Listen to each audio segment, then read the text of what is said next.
¿Qué tal? ¿Cómo estáis? Bienvenidos una vez más a Yer Wells. Como cada mes toca hacer un repaso de las que han sido mis lecturas del pasado mes de mayo. Os cuento un poco mi opinión sincera, honesta y sin ningún tipo de tapujo sobre las que han sido mis lecturas del mes. Así que como siempre digo, poneos cómodos que después de la intro empezamos.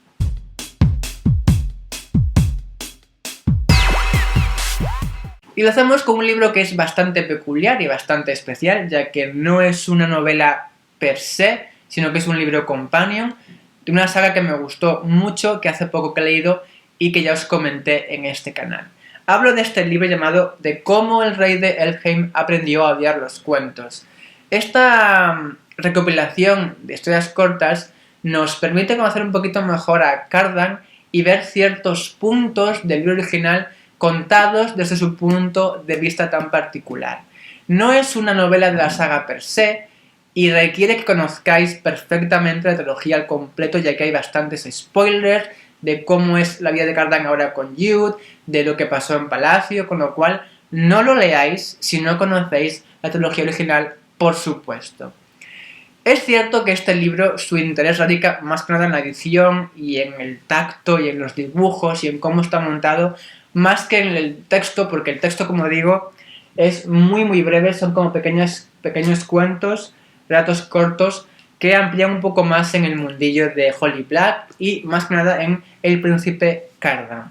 Con lo cual es de interés para la gente que sea muy fan de la saga, por supuesto. A mí me gustó, lo disfruté, pero de verdad que es muy breve, muy cortito y que quizá no aporta demasiado al lore de esta saga de The Elf Folks.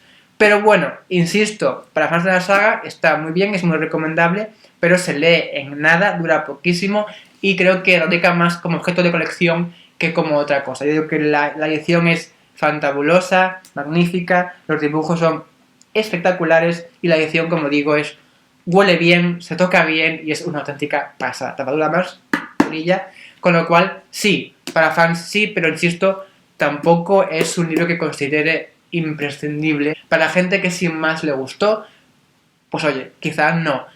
Si os encantó como a mí, pues es un objeto muy recomendable, un libro muy recomendable que os hará pasar un buen rato. Segunda lectura, una lectura que agradezco mucho que llegara a nuestro país, ya que yo, desde que supe de la existencia de esta novela, quería que llegara a España, quería que alguien la tradujera y que nos llegara, y gracias a Cacao Books, una vez más, podemos disfrutar de esta novela en nuestro país, así que gracias, y hablo por supuesto de los chicos del cementerio, de Aidan Thomas. Vamos a ver, ¿qué nos cuenta esta novela? ¿Cómo empezar a contar todo? O sea, vamos a ser un poco breves porque si no, no acabo. Nuestro personaje protagonista es Yadriel. Yadriel es un nahualo. ¿Y qué es un nahualo? Es una persona que es capaz de liberar y guiar a los espíritus al más allá. Por lo tanto, puede presentirlos y puede verlos. Es una habilidad muy peculiar que tiene él y toda su familia de nahualos. Él es un chico latino y es un chico trans. Y por este motivo, por ser trans, su padre y su abuela no aceptan del todo bien que pueda convertirse en un auténtico nahualo y que la diosa le conceda su beneplácito para hacerlo.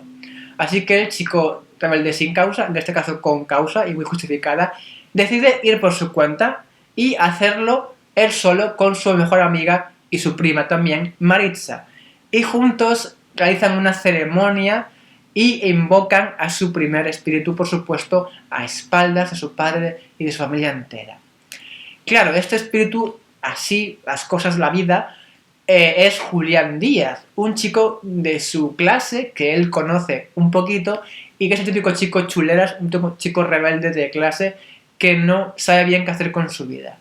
Y claro, Yadriel se pregunta por qué está muerto y por qué lo ha invocado a él precisamente. Así que si ambos quieren salir de esta, digamos, vivos, bueno, vivos no del todo porque Julián está muerto, deberán cooperar uno con el otro para solventar este misterioso asesinato, porque es un asesinato, no murió because yes.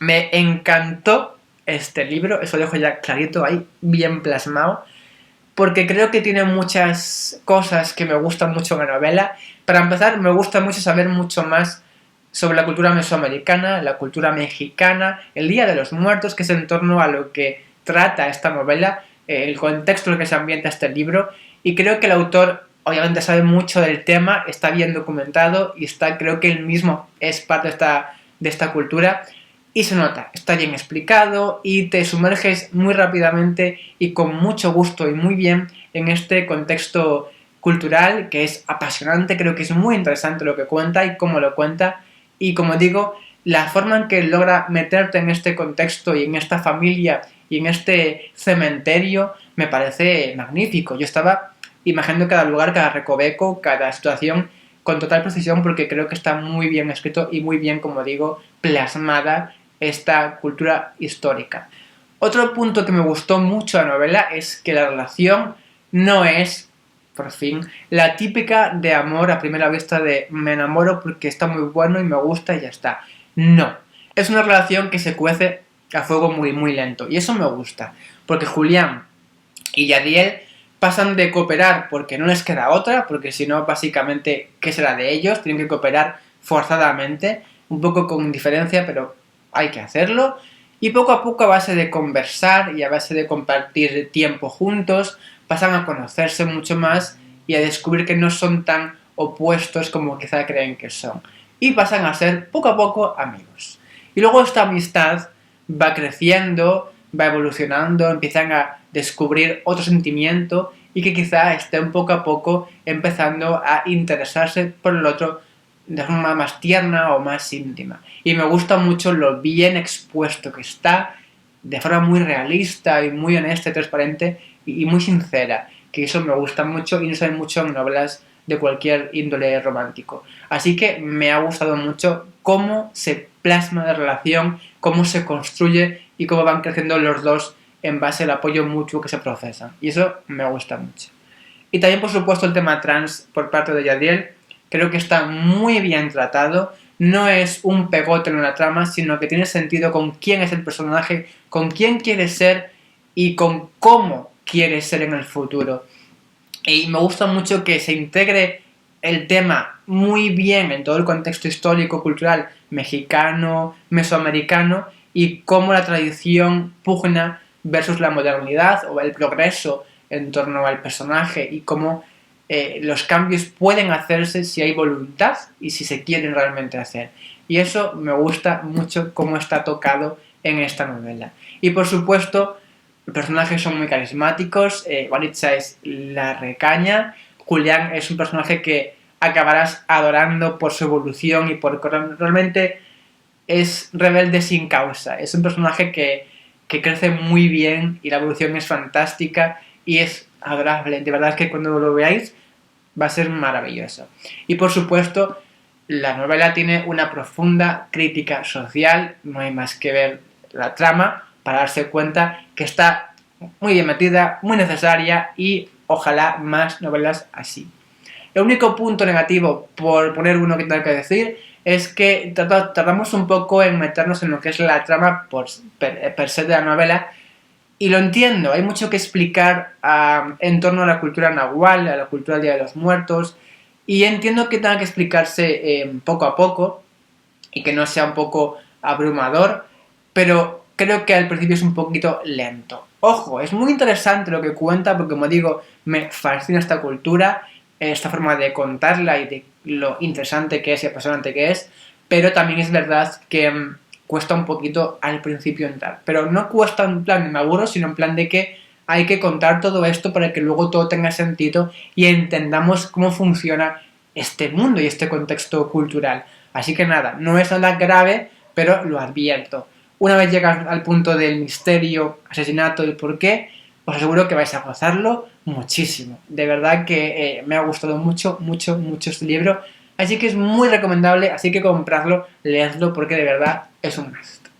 Y ya por último tenemos una novela de un autor que me gusta mucho, que es Patrick Ness, del que ya os hablé en más de una ocasión en este canal, porque creo que tiene una forma de contar historias que para mí es muy profunda, muy certera, y a mí me gusta mucho cómo narra este autor. Así que por supuesto tendré que leer poco a poco todo lo que tenga publicado en nuestro país Patrick Ness. y ahora toca leer El cuchillo en la mano, de la primera parte de la trilogía de Chaos Walking de este autor. Hace poco subí al canal un vídeo en el que os comentaba un poquito las diferencias que había entre la película y la novela. No sé por qué motivo ese vídeo que, a ver, me lo ocurre bastante, está documentado, llevo tiempo a hacerlo, no tuvo la repercusión que quizá yo esperaba que tuviera. No sé si porque el libro no es conocido o si porque la película pasó un poco desapercibida por motivos obvios, porque, a ver, porque la película está bien, a mí me gustó, pero todo el rodaje fue bastante complicado, hubo cambios de director, hubo muchos líos ahí en medio, quizá la gente ya se desanimó a ver la película. Yo os digo que es la película obviamente porque es muy amena y creo que mantiene bien la esencia de los libros. Dicho esto, os invito a ver ese vídeo, os dejaré por aquí arriba el enlace, porque me lo he currado y joder, quería que iba a ser más relevante. El caso, vamos a hablar hoy del libro, porque en ese vídeo no comenté mi opinión del libro, sino que solo me centré en la película y en compararla con la novela, pero no conté mi opinión del libro, así que aquí sí que lo haré. Entremos en Prentice Town. Prentice Town es un pequeño pueblo, una ciudad, digamos, más o menos, pero que no es como las demás. En este pueblo se infectó un germen, un virus, en el que sus habitantes pasaron a tener una peculiaridad, y es que todos sus pensamientos se proyectan a su alrededor y todo el mundo puede saber lo que piensa cada uno de ellos. No existe la intimidad, no hay secretos y no hay privacidad.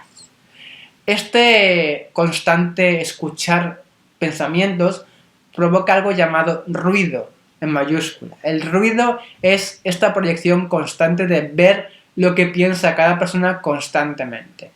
Y puedes intentar ocultarlo, pero no es nada sencillo. Y Todd Hewitt, el protagonista, es el único adolescente que queda en este pueblo. Cuando cumpla cierta edad pasará a ser un hombre y por tanto también pasará a encajar en esa cultura de este pueblo en el que los hombres dominan y perviven, ya que no hay mujeres en el pueblo. ¿Y por qué ocurre esto? Se cuenta, se rumorea que las mujeres fueron todas asesinadas por los hombres, ya que ellas no fueron afectadas por este germen del ruido, con lo cual los hombres se hartaron y estaban hartos de que todo lo que pensaron ellas lo supieran, con lo cual se murieron todas. Claro que Todd Hewitt no sabe que su madre murió por culpa de esto. Sin embargo, un buen día el pueblo es atacado y Todd debe huir, debe escapar de ahí. Con ayuda de sus hermanos, su familia en ese contexto, fueron quienes le cuidaron y debe escapar antes de que sea demasiado tarde para intentar encontrar un lugar donde poder vivir en paz sin que le persigan y sin que forme parte de este contexto tan masculino y tan tóxico que es este pueblo de Prentice Town. Vamos a ver. En general, el libro me ha gustado mucho. Creo que el concepto es muy original y el mensaje que subyace detrás de esta masculinidad en forma de ruido me parece muy interesante. El hecho de qué supone ser un hombre para todos. Supone ser un hombre machote, matar gente, ser una persona violenta. Y me gusta mucho cómo sutilmente el autor introduce esta pregunta de qué es ser un hombre, tener un cuchillo en la mano todos los días por si acaso pasa algo, tengo que matar a alguien, ser irracional, ser mala gente. Me gusta mucho cómo plantea este tema. Y por supuesto, Patrick Ness siempre construye una narrativa bastante peculiar. No sé si puedo mostrarla, pero el ruido se expresa mediante este tipo de tipografía. Y me gusta mucho que sea así, porque mientras tú lees un diálogo normal y corriente, como este, de repente hay como ruido, y tú tienes que leerlo para ver lo que pasa, pero está bien reflejado y bien plasmado en la novela porque es muy original, y me gusta que se plasme visualmente y muy in your face en la novela, y eso me encanta. Además, los personajes de la novela creo que son, sobre todo Todd, muy bien escritos, muy profundos. O sea, Todd parece un chico inofensivo, inocente, pero su evolución durante la historia que se plantea, quién es él realmente, si quiere ser como los demás o no, y lo que cuesta no ser como los demás, rebelarse contra lo que está escrito socialmente hablando. Y Viola, su contrapartida, es un poco ese punto femenino que aporta de Todd es especial y tengo que saber hacérselo ver, y yo también tengo que sobrevivir en mi mundo, y tengo que saber quién soy, y buscar a mi familia y a los míos. Y la relación entre los dos tiene muchos altibajos, no es perfecta, y eso está bien, porque no es siempre cooperación mutua, sino que también tienen ambos sus propios objetivos, y a veces chocan entre ellos, y eso los hace muy humanos, muy realistas, y que su evolución sea muy, muy interesante de leer. Además, los toques de humor de la trama están muy llamativos, porque recordamos que en el libro sí que pasa que los animales también tienen este germen, y puedes comunicarte con ellos, puedes hablar. De hecho, el perro de Todd, Manchi, habla con él, se comunica con él. Es un perro con el cual son monosílabos o cosas muy simples, pero que dan mucho humor a la trama, y en general, como digo, el ritmo es muy ágil, hay muchos diálogos, son episodios muy cortitos que se leen enseguida, hay mucha acción.